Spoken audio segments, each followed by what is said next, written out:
Jornalismo, Bandeirante, São Paulo. Tailândia, Camboja, Vietnã, Malásia ouviram de Trump que ele suspenderá as tarifas adicionais impostas a esses países. Assim, uma decisão para obter novos acordos. Isso significa, claro, que esses países devem comprar mais dos Estados Unidos. Em compensação, seus produtos entrarão sem tarifas adicionais no mercado dos Estados Unidos. São países, hoje, essencialmente exportadores, inclusive o Vietnã. O Vietnã está, hoje, naquela fase que a China experimentou na segunda metade da década de 80 até o começo da década de 90. O Vietnã está naquela fase, mas ele tenta seguir o mesmo caminho da China. Inclusive, claro, eu imagino que o Ho Chi Minh, que morreu em 69, né, então não viu nada dessas coisas, o que ele diria dessa restauração de princípios da economia capitalista no Vietnã. Mas o Trump, ele não colocou condições, ele queria aproveitar sua viagem à Ásia para atrair esses países para o campo de influência dos Estados Unidos. Onde já está a Indonésia, por exemplo, onde já estão as Filipinas. Aliás, Indonésia e Filipinas fizeram acordos péssimos, indecentes de tão ruins com os Estados Unidos. E com toda a devoção, no caso das Filipinas, então, o filho do ex-ditador Ferdinand Marcos, né? Ele fez tudo que os Estados Unidos exigiram. Ele concordou e fez. Foi um acordo lamentável. Como o Japão fez um acordo horrível, humilhante. E como a União Europeia fez um acordo que um ex-premier francês chamou de Domingo Sombrio, referindo-se ao dia em que aquele acordo foi fechado. Que a União Europeia ajoelhou-se publicamente e fez um péssimo acordo, comprometendo-se a tudo o que Trump exigiu. Trump não disse para o Brasil: a tarifa adicional de 40% está suspensa. Não disse. E mesmo hoje, antes de embarcar para o Japão, Trump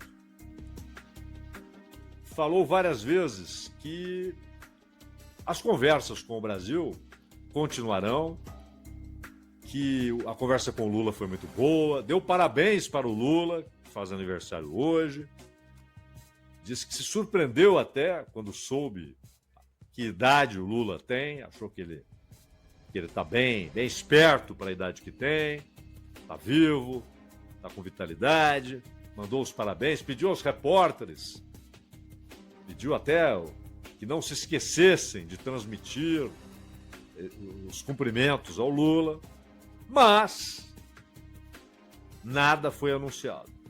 E várias vezes ele disse: veremos o que acontecerá. Agora, é sempre bom ressaltar, e o Brasil muitas vezes dá sinais de que não compreende isso, que a guinada na relação entre Brasil e Estados Unidos partiu de Trump. Foi ele quem, de repente, falou em química e mudou, em poucos segundos, mudou um cenário complexo, árido, e que, se voltarmos ao discurso do Lula antes do Trump falar sobre química, o discurso do Lula apontava para um agravamento da relação. Um discurso muito crítico em relação aos Estados Unidos e ao governo Trump, sem mencionar Trump, mas muito crítico, pesado. Trump, em segundos, mudou o cenário quando falou da química, deixou Lula sorridente, fez Mauro Vieira, que talvez já soubesse de movimentos de bastidores, porque havia pressão de setores econômicos dos Estados Unidos, dizendo: essas tarifas estão nos atrapalhando, nós estamos perdendo dinheiro e o Brasil está encontrando mercado. O Brasil exportou menos para os Estados Unidos em agosto e setembro, mas aumentou suas exportações. Ou seja, outros países absorveram parte daquilo que o Brasil não mandou para os Estados Unidos. Parte, é claro, porque há produtos que dependem exclusivamente do mercado dos Estados Unidos, principalmente produtos industriais. Mas Mauro Vieira, todo mundo já se preparou para a correria, para tentar marcar um encontro. O Lula convidou o Trump para a COP, o que não faz muito sentido, né? O Trump tem profundo desprezo por essas reuniões do tipo COP e seus objetivos, né? Ele vê, inclusive, ações conspiratórias, né, nesses encontros e nesses movimentos com pauta e tema ambientais. Então, estava na cara que não seria esse o caminho, né? Mas é sempre bom que o governo brasileiro não se esqueça. A guinada partiu de Trump. Não foi o Brasil insistindo para ser ouvido, para conversar, até que ele dissesse: tá bom, vamos conversar. Não. Pelo contrário, o discurso de Lula, antes de Trump falar em química, foi um discurso que apontava claramente para um aprofundamento nessa crise de relacionamento. Um aprofundamento das tensões, das diferenças. E o Trump tem essa iniciativa. Claro, o governo Trump, né? Aquilo não foi de repente. Eu olhei e tal e achei que é isso. Ó, esse cara tem de ser amigo nosso. É um bom cara. Houve uma química. Nada. Isso é resultado de decisões que foram tomadas muito por causa das pressões internas de setores econômicos nos Estados Unidos. Mas não só por isso. Embora agora seja um momento daqueles movimentos pendulares, né, do Trump especificamente, da relação entre Estados Unidos e China, agora é um momento de pacificação, de abraços, Trump e Xi Jinping sorridentes um para o outro. O Wang Yi, que é o chanceler chinês, disse hoje que o maior capital da relação entre Estados Unidos e China é o respeito mútuo entre Trump e Xi Jinping, o quanto os dois se respeitam e o quanto um gosta do outro, que esse é o grande capital. Então, agora é um momento de relaxamento, talvez de um acordo. A China, inclusive, sabendo da instabilidade de Trump, a China cobra que os Estados Unidos assumam o compromisso de não levarem a relação com a China de maneira tão instável. Ora com aproximações, ora com sinais de acordo e, de repente, com punições, ameaças, e tarifaços, e mais tarifaços, e proibição de exportações, e a China responde com proibição de exportações. Então agora será um momento de relaxamento. Mas todo mundo sabe, no governo chinês, no governo dos Estados Unidos, no Pentágono, no Exército Popular do da China. Todo mundo sabe que, inevitavelmente, China e Estados Unidos terão embates comerciais, econômicos, disputarão áreas de produção onde há minérios, onde há trabalhadores com força de trabalho muito barata. A disputa entre os dois impérios continuará e é inevitável, e mais. Esse é o ponto-chave. Ela não depende do que o Trump acha, do que o Xi Jinping acha. Ela é uma decorrência natural, inevitável, das leis do capitalismo. Então, esses embates ocorrerão, e até por isso os dois países sempre trabalham com a possibilidade e veem essa possibilidade como não sendo pequena, de um embate militar.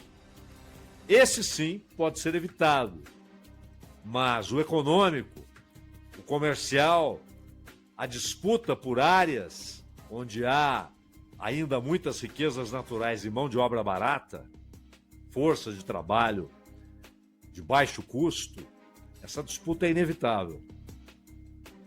Sabendo disso, é bom lembrar que uma das respostas da China foi a suspensão da exportação de terras raras, outros minerais críticos e de algumas tecnologias. E os Estados Unidos suspenderam a exportação de alta tecnologia, que a China precisa, assim como os Estados Unidos precisam desesperadamente desse conjunto de minerais, até para fabricar um F-35, o ultramoderno caça. E, claro, para a sua indústria. E a reindustrialização defendida por Trump, se realizada, ela significará uma dependência ainda maior desses minerais críticos. Quem tem? O Brasil tem. A Bolívia tem, a Argentina tem, o Chile tem. Mas terras raras, depois da China, é o Brasil. E quem disse isso ao Brasil foram geólogos dos Estados Unidos. O Brasil não tem essa informação. O Brasil não sabe o que tem, não conhece a própria riqueza. Das reservas conhecidas, é a segunda maior do mundo. Mas não é só isso, você pode encontrar em outros lugares, Austrália, na Ucrânia, mas o processamento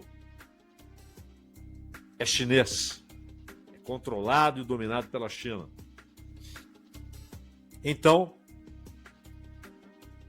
os Estados Unidos perceberam, por esta e outras razões, mercado das gigantes de tecnologia, o que significa discussões a respeito de política tributária brasileira sobre esse setor de serviço. E, claro, por incrível que pareça, um assunto que foi colocado sob o tapete, mas que não desapareceu, a questão do PIX, que os Estados Unidos entendem ser um problema para suas empresas de cartão de crédito.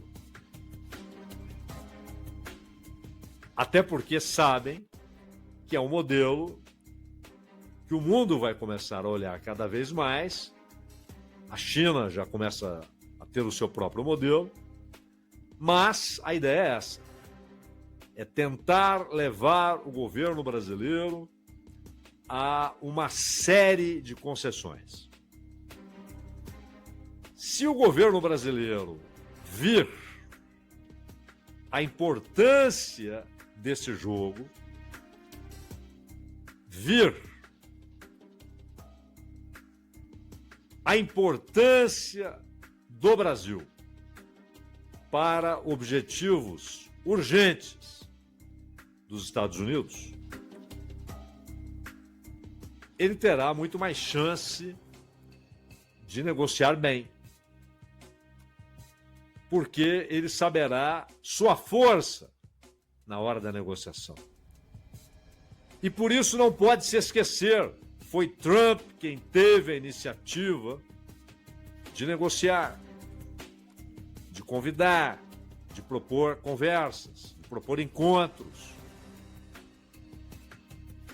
O Brasil aceitou com empolgação, não é? Claro, inclusive, não devemos nos preocupar com as reações que apareceram ontem, né? Nem de um lado nem de outro. Quer dizer, de um lado,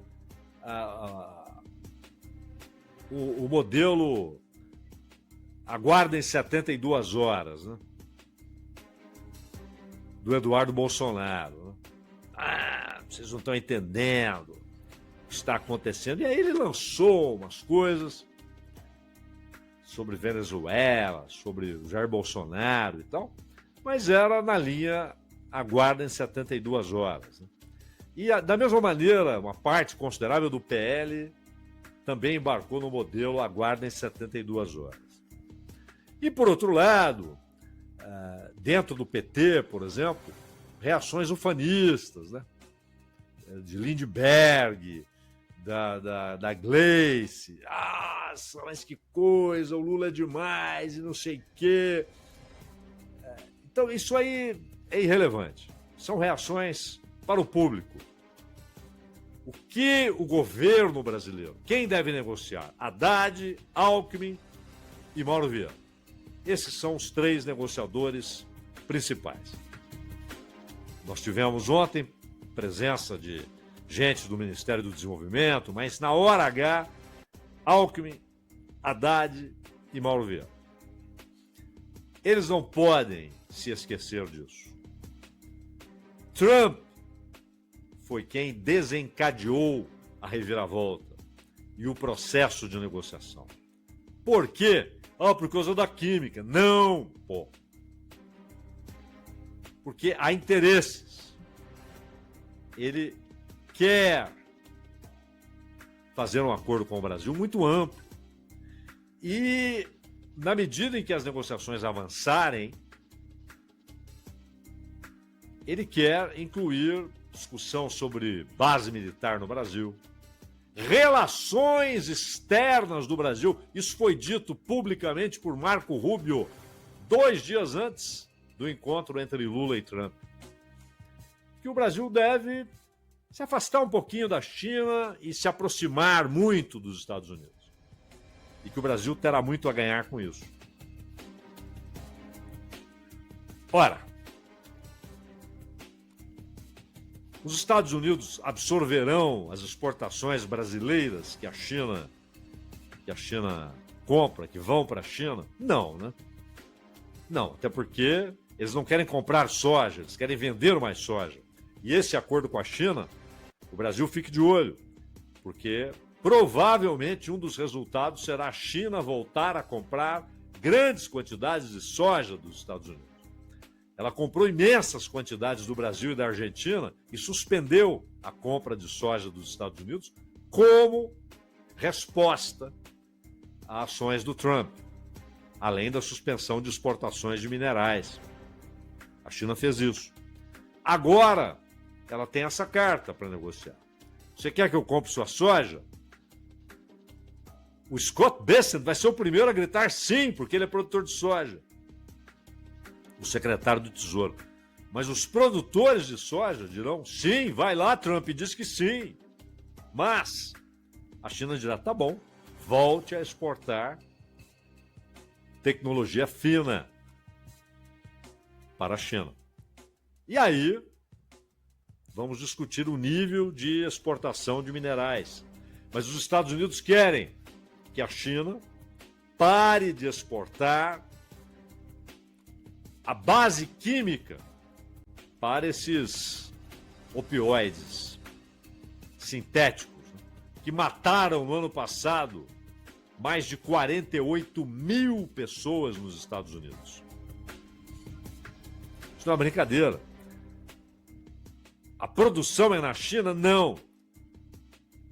Os traficantes são da China? Não. Os produtos entram nos Estados Unidos por intermédio do México, principalmente, mas também do Canadá.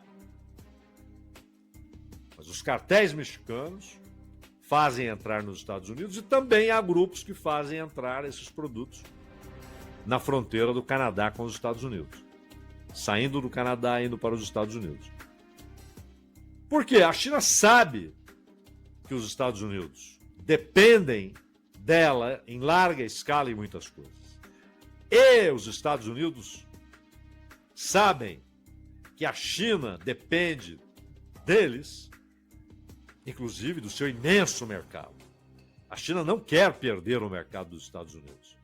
Essa dependência mútua vai à mesa, é colocada sobre a mesa. Um sabe que o outro precisa negociar. Então o Brasil tem de entender que não foi a química e aí, de repente, tá bom, Brasil, o que você tem para oferecer para eu tirar os 40% adicionais? Não, por enquanto eu não quero falar de Magnitsky, nem quero falar de punições a ministros, outras punições a ministros do Supremo. Mas, por que Marco Rubio está na negociação? Se fosse só a negociação comercial, bastaria o Bessel. Marco Rubio está. Porque a negociação é, como dizia o Guevara, ela não é econômica, ela é sempre política. E ela é política, inclusive, no sentido de ter mais controle sobre aquilo que Reg 7 chamou de quintal dos Estados Unidos, a América Latina. Eles sabem que a Bolívia está aberta aos interesses dos Estados Unidos. A partir do momento, ela estará aberta, a partir do momento em que começar de fato o governo de Rodrigo Paz. E também não estava fechada com o Luiz Arce, convenhamos. O Equador está escancarado, a Argentina está escancarada, o Chile, com toda a prosinha do Boric, está escancarado e talvez fique ainda mais dependendo do resultado da eleição. Só Venezuela e Colômbia que não. A Colômbia, em parte, né? Mas é que Trump quer colocar Petro nas cordas, está ameaçando militarmente. O Brasil sabe a importância dessa negociação para os Estados Unidos. E o que ele colocará sobre a mesa? Remova as tarifas adicionais, porque os 10% não estão nem sendo discutidos. Olha, nós não temos déficit. Eles sabem que o Brasil não tem superávit, que os Estados Unidos têm déficit. Tem superávit com o Brasil, que o Brasil tem déficit com os Estados Unidos. Olha, nós não temos superávit. Eles sabem que o Brasil não tem superávit. Eles sabem que o governo não tem, não pode, não deve ter, felizmente não tem, poder para mudar decisões do judiciário.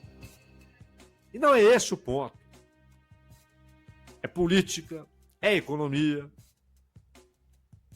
é garantia de fornecimento de riquezas naturais que são críticas para a produção industrial dos Estados Unidos, inclusive produção militar.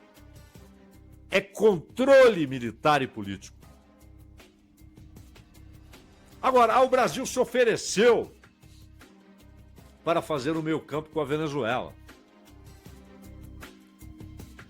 A resposta foi um silêncio, porque os Estados Unidos retiraram o cara que negociava diretamente com o Maduro. E que era favorável e continua sendo favorável à negociação. Para a alegria do Marco Rubio, as negociações foram proibidas pelo Trump. Ele não precisa de um intermediário. Aliás, se ele ligar para o Maduro vai atender e vai conversar. Não tenho dúvidas. O Brasil não tem de dizer, nós somos neutros.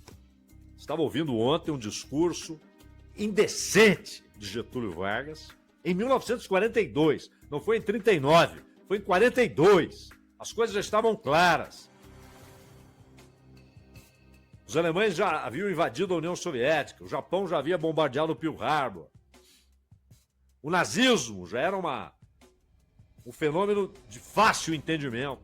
Não havia mais dúvidas. E o senhor Getúlio Vargas falando em neutralidade, dizendo que eu sei que uns aqui têm simpatia por um lado, outros por outro, mas para nós interessa a neutralidade. Depois abandonou a neutralidade por pressão do Roosevelt e também por alguns acordos. Mas que porcaria de neutralidade numa situação como aquela. E o Brasil não tem de ter neutralidade em relação aos Estados Unidos no Caribe. Dete agora a participação de Trinidad e Tobago brincando de exercícios militares com os Estados Unidos e favorecendo o aumento dessa pressão militar. O maior porta-aviões do mundo está no Caribe. Para quê? Para dar tiro em barquinho? Não. Vão invadir? Não está decidido. O recado é, se eu decidir, em 2 horas isso acontece. Mas não é nem invasão, são ações. Né? Talvez tiros desde o mar, ações internas da CIA que já estão ocorrendo. Isso é óbvio. Mandaram até aqueles caçadores da noite, né, que é o nome do grupo, que matou Bin Laden. E fizeram questão de serem vistos na área. Os caçadores da noite. São tropas de elite, treinamento formidável para ações em terra. Não é uma invasão, são ações pontuais, mas decisivas. Isso custa muito dinheiro. Não é uma brincadeirinha. Não basta dizer vamos conversar. Conversar o quê? A única coisa a ser dita é saiam daí. Vocês não têm o direito de fazerem isso. Contra a Venezuela, contra a Colômbia, contra qualquer país. É um direito autoconcedido, imperial. E o Brasil quer ser o quê? Um menino de recados? Em vez de se opor abertamente?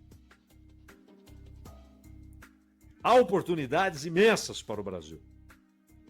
E há armadilhas imensas para o Brasil nessas conversas. Para que ele se dê bem, é fundamental que o governo entenda a importância do Brasil neste momento para os Estados Unidos. E não se esqueça que foi Trump quem quis negociar.